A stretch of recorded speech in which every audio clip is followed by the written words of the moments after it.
15 अगस्त का दिन था। कोई विशेष योजना नहीं थी, न कहीं जाने का इरादा। हम दो दोस्त बस यूं ही बाइक लेकर जलगांव कॉलेज की तरफ निकल पड़े थे। तभी अचानक एक टीचर का कॉल आया। उन्होंने बताया कि कॉलेज की वेबसाइट काम नहीं कर रही और कहा मैं कॉल करूंगा तब आना। बस यहीं से दिमाग में क्लिक हुआ।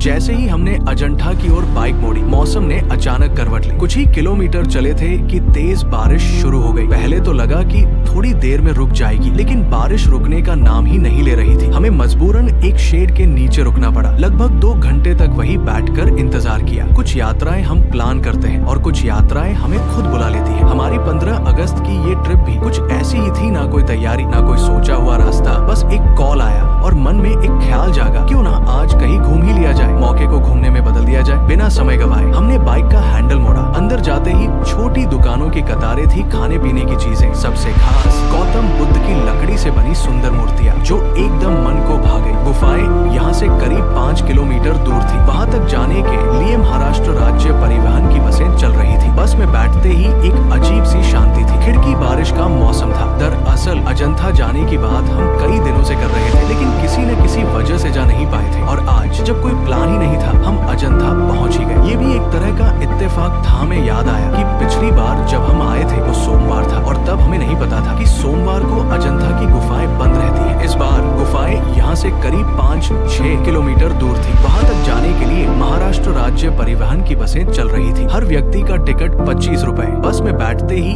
एक अजीब सी शांति थी। खिड़की से बाहर देखा तो हरियाली ही हरियाली। बारिश का मौसम था और पहाड़ों के बीच से रास्ता गुजरता हुआ गुफाओं तक जाता था। ये रास्ता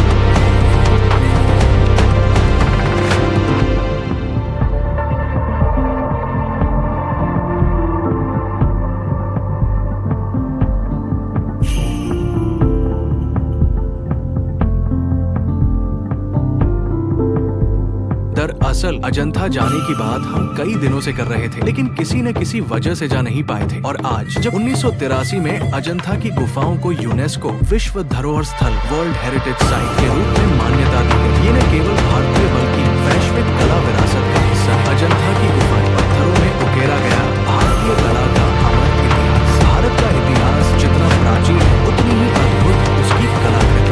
कभी कभी मन करता है कि शहर की भीड़ भाड़ और शोर से दूर निकल जाए, वहाँ जहाँ शांति हो, हरियाली हो और आत्मा को सुकून मिले। ऐसा ही एक छोटा सा सफर हमने पहाड़ों और हरियाली से घिरा हुआ था। सुबह की ठंडी हवा, नीला आसमान और सड़क के दोनों ओर पेड़ों की कतारें, सब कुछ मानो किसी कविता जैसा लग रहा था। जब पहुँचे, दूर तक फैले पहाड़ और खुला आसमान, एकदम शांत और प्रेरणादायक वातावरण। हमने जैसे ही आगे कदम बढ़ाए, 2 बंदर रास्ता काटते हुए सामने से निकले। उनमें एक अजीब मासूमियत थी, मानो वे खुद इस जगह के संरक्षक हो और हमें आमंत्रित कर रहे हो। चलते चलते हम थक जरूर गए थे, लेकिन रुकने का मन नहीं कर रहा था। साधना कुछ पल चुप रही, फिर गुफाओं की विशालता की ओर देखकर बोली, सोचो इन गुफाओं को। 15 अगस्त का दिन था, आजादी का पर्व और साथ ही एक खास मौका कुछ नया देखने और अनुभव करने का।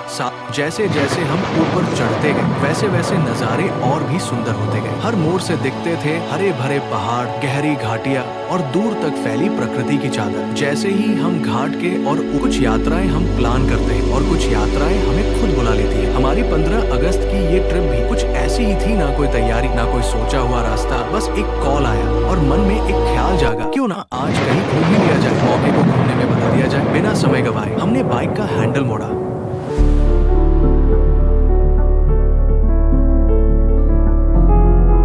हम दोनों बस हर एक गुफा में जाते, रुकते, कुछ पल बिताते और फिर अगले की ओर बढ़ते। बारिश की हल्की बूंदों के बीच जब पहाड़ों के ऊपर से धुंध गुजर रही थी, तो ऐसा लग रहा था जैसे किसी फिल्म के सीन में हो। वहाँ की हवा, वहाँ की नमी और गुफाओं के पास की शांति ने सचमुच मन को छू लिया। हमने सीखा, 1983 में अजंठा की गुफाओं को यूनेस्को विश्व धरोहर स्थल वर्ल्ड हेरिटेज साइट के रूप में मान्यता दी गई। ये न केवल भारतीय बल्कि वैश्विक कला विरासत का हिस्सा है। अजंठा की गुफाएं, पत्थरों में उकेरा गया भारतीय कला का अमर इतिहास। भारत का इतिहास जितना प्राचीन है, उतनी ही अद्भुत उसकी कलाकृतियां।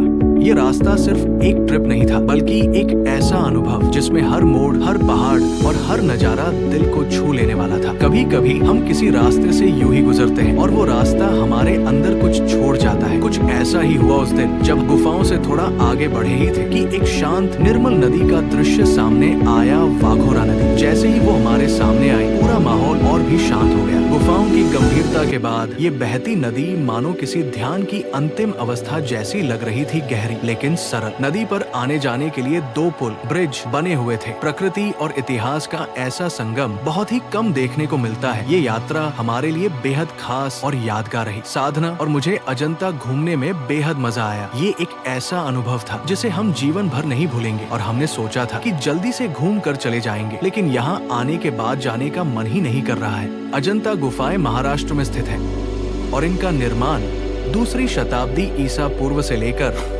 6ठी शताब्दी ईस्वी तक हुआ था। आज उस गुफा में खड़े होकर मैंने महसूस किया कि सुकून क्या होता है। शहर की भागदौड़, जिंदगी की उलझने सब दूर। हम दोनों बस हर एक गुफा में जाते, रुकते, कुछ पल बिताते और फिर उस जमाने में कैसे तराशा गया होगा। न मशीनें थी, न रोशनी, फिर भी इतनी बारीकी से काम। ये सिर्फ कला नहीं है, ये तो तपस्या है। हर कोना देखने लायक था। गुफाओं की दीवारों पर की गई अद्भुत नक्काशी और चित्रकारी ने मन मोह लिया। इतिहास जैसे जीवंत हो उठा हो। हम दोनों चलते चलते थक तो जरूर गए, लेकिन हर कदम पर एक नया दृश्य, एक नई कहानी इंतजार कर रही थी। वहीं पास ही बहती वाघोरा नदी की शांत लहरें और उसके किनारे फैले हरे भरे पहाड़ों ने।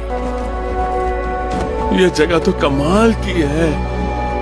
यकीन नहीं हो रहा कि धरती पर ऐसी भी कोई जगह हो सकती है। ये बहुत ही शानदार है। हमने जैसे ही आगे कदम बढ़ाए, 2 बंदर रास्ता काटते हुए सामने से निकले। उनमें एक अजीब मासूमियत थी, मानो वे खुद इस जगह के संरक्षक हो और हमें आमंत्रित कर रहे हो। चलते चलते हम थक जरूर गए थे, लेकिन रुकने का मन नहीं कर रहा था। साधना कुछ पल चुप रही, फिर गुफाओं की विशालता की ओर देखकर बोली, सोचो इन गुफाओं को। कहते हैं कि 1819 में एक अंग्रेज सैनिक जंगल में शिकार करने आया और उसे घने पेड़ों के पीछे छुपी ये गुफाएं नजर आई। वो दृश्य इतना अद्भुत था कि पूरी दुनिया हैरान रह गई और तब से आज तक अजंता गुफाएं एक रहस्य और अद्भुत कला का प्रतीक बनी हुई है। अगर आप अजंता की गुफाओं में जाएंगे तो आपको ऐसा लगेगा जैसे कुछ यात्राएं हम प्लान करते हैं और कुछ यात्राएं हमें खुद बुला लेती है। हमारी 15 अगस्त की ये ट्रिप भी कुछ ऐसी ही थी। बारिश की हल्की बूंदों के बीच जब पहाड़ों के ऊपर से धुंध गुजर रही थी तो ऐसा लग रहा था जैसे किसी फिल्म के सीन में हो। वहाँ की हवा, वहाँ की नमी और गुफाओं के पास की शांति ने सचमुच मन को छू लिया। हमने सीखा, सफर शुरू करने से पहले साधना ने कहा था, बारिश हो रही है, शायद हमें लौट जाना चाहिए। हम थोड़ी देर रुके भी सोचते रहे कि जाना है या नहीं वही रास्ता जिसे हम छोड़ना चाहते थे। वही रास्ता अब हमें भीतर से भर रहा था। साधना मुस्कुराई और बोली, शुक्र है हम लौटे नहीं, वरना ये सब मिस कर देते। मैंने उसकी तरफ देखा और बस इतना कहा, कभी कभी सबसे सुंदर फैसले वही होते हैं जो दिल बिना सोच के लेता है। हमसे कुछ गुफाएं छूट गई, कुछ स्थान जहाँ जाना चाहा था वहाँ तक नहीं पहुँच पाए। थोड़ी सी निराशा भी थी, लेकिन एक गहरा संतोष भी। साधना ने मुस्कुराते हुए कहा, शायद कुछ जगह इसलिए छूट जाती है ताकि फिर कभी लौटने की वजह बनी रहे। जब हमने अजंता आने की योजना बनाई थी तब सोचा था हर गुफा देखेंगे, हर चित्र को समझेंगे, पूरा दिन हमारे पास है। लेकिन वहाँ पहुँचकर एहसास हुआ ये जगह देखने के लिए नहीं, जीने के लिए है। आप समय की सुरंग से होकर हजारों साल पीछे, चारों तरफ अंधेरा, गुफाओं में गूंजती आवाजें और रहस्यमयी माहौल, ये अनुभव आपको रोमांच और शांति दोनों का एहसास कराता है। गुफा के बाहर बैठकर जब मैंने सामने फैले उस दृश्य को देखा तो बस इतना ही कहा, कभी कभी सबसे सुंदर फैसले वही होते हैं जो दिल बिना सोच के लेता है। हमारा वहाँ जाना भी शायद ऐसा ही एक फैसला था। प्लान नहीं था, बस निकल पड़े थे और उसी बहे हुए पल में कुछ असली सा मिल गया।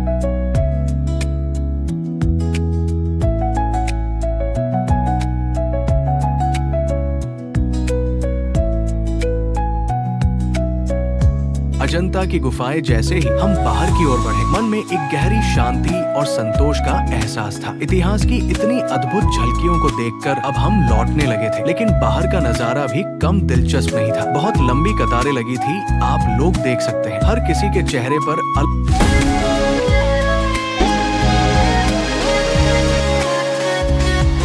अभी अभी इतिहास की उन जादुई गहराइयों से लौट रहे हैं। यहाँ से हम बाहर की ओर जा रहे हैं। आप लोग देख सकते हैं महाराष्ट्र राज्य परिवहन की शिवशाही बसें एक के बाद एक खड़ी, कितनी लंबी कतारें लगी हुई हैं। तो तुम भी देख सकते हो।